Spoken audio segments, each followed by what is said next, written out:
कृष्ण, ये नाम अपने आप में संपूर्ण परिपूर्ण है। कृष्ण का नाम लेते ही एक मोहनी सी सूरत हमारी आंखों के सामने आ जाती है। एक बांसुरी वाला, एक प्यारा सा, एक भोला सा, एक प्रेम की मूरत हमारे सामने बन जाती है। फिर भी कृष्ण क्या है? कृष्ण एक संस्कृत का शब्द है जो काला, अंधेरा या गहरा नीला का समानार्थी है। अंधकार शब्द से इसका संबंध ढलते चंद्रमा के समय को कृष्ण पक्ष कहे जाने से भी स्पष्ट झलकता है। इस नाम का अनुवाद कहीं कहीं अति आकर्षक के रूप में किया गया है। श्रीमद् भागवत पुराण के वर्णन के अनुसार कृष्ण जो शब्द है वो अति महत्वपूर्ण है। श्री कृष्ण हिंदू धर्म में भगवान हैं। वे विष्णु के 8वें अवतार माने गए हैं। कन्हैया, श्याम, गोपाल, केशव, द्वारकेश या द्वारकाधीश, वासुदेव आदि नामों से भी उनको जाना जाता है। कृष्ण निष्काम कर्मयोगी, दार्शनिक, स्थिति प्रज्ञ एवं दैवी संपदाओं से सुसज्जित महान पुरुष थे। उनका जन्म द्वापर में युग में हुआ था। उनको इस युग के सर्वश्रेष्ठ पुरुष, युग पुरुष या युगावतार का स्थान दिया गया है। कृष्ण के समकालीन महर्षि वेद व्यास द्वारा रचित श्रीमद् भागवत और महाभारत में कृष्ण का चरित्र विस्तृत रूप में लिखा गया है। भगवत गीता कृष्ण और अर्जुन का संवाद है, जो ग्रंथ आज भी पूरे विश्व में लोकप्रिय है। इस उपदेश के लिए कृष्ण को जगत गुरु का सम्मान भी दिया गया है। कृष्ण वासुदेव और देवकी की 8वीं संतान थे। देवकी कंस की बहन थी।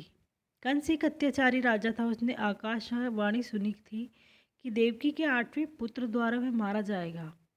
इससे बचने के लिए कंस ने देवकी और वसुदेव को मथुरा के कारागार में डाल दिया। मथुरा के कारागार में ही भादो मास के कृष्ण पक्ष की अष्टमी को उनका जन्म हुआ। कंस के डर से वसुदेव ने नवजात बालक को रात में ही यमुना पर गोकुल में यशोदा के यहाँ पहुँचा दिया। गोकुल में उनका लालन पालन हुआ था। यशोदा और नंद उनके पालक माता पिता थे। बाल्यावस्था में ही उन्होंने बड़े बड़े कार्य किए जो किसी सामान्य मनुष्य के लिए संभव ही नहीं थे। अपने जन्म के कुछ समय बाद ही कंस द्वारा भेजी गई राक्षसी पूतना का वध किया। उसके बाद शक्टासुर, तृणावर्त आदि राक्षस का वध किया। बाद में गोकुल छोड़कर नंदगांव आ गए। वहाँ पर भी उन्होंने कई लीलाएं की, जिसमें गोचारण लीला, गोवर्धन लीला, रास लीला आदि मुख्य हैं। इसके बाद मथुरा में मामा कंस का वध किया।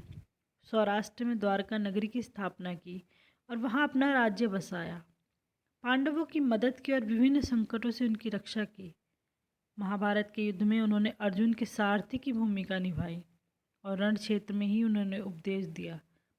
124 वर्षों के जीवन काल के बाद उन्होंने अपनी लीला समाप्त की। उनके अवतार समाप्ति के तुरंत बाद परीक्षित के राज्य का कालखंड आता है।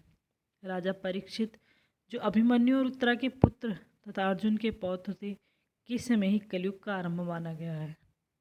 श्रीमद् भागवत पुराण के वर्णन अनुसार कृष्ण जब बाल्यावस्था में थे, तब नंद बाबा के घर आचार्य गर्गाचार्य द्वारा उनका नामकरण संस्कार हुआ था। नाम रखते समय गर्गाचार्य ने बताया कि यह पुत्र प्रत्येक युग में अवतार धारण करता है। कभी इसका वर्ण श्वेत, कभी लाल, कभी पीला होता है। पूर्व के प्रत्येक वर्णों में शरीर धारण करते हुए इसके 3 वर्ण हो चुके हैं। इस बार कृष्ण वर्ण का हुआ है, अतः इसका नाम कृष्ण होगा। वसुदेव का पुत्र होने के कारण उनको वासुदेव कहा जाता है। कृष्ण, जो उनकी कई विशेषताओं को दर्शाते हैं।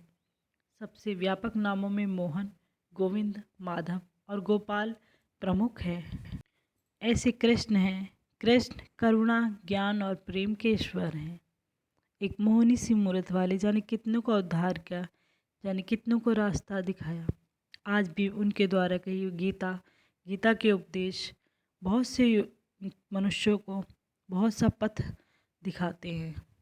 उनका उपदेश, उनकी मोहनी सूरत, उनका प्रेम सबके लिए एक आदर्श है।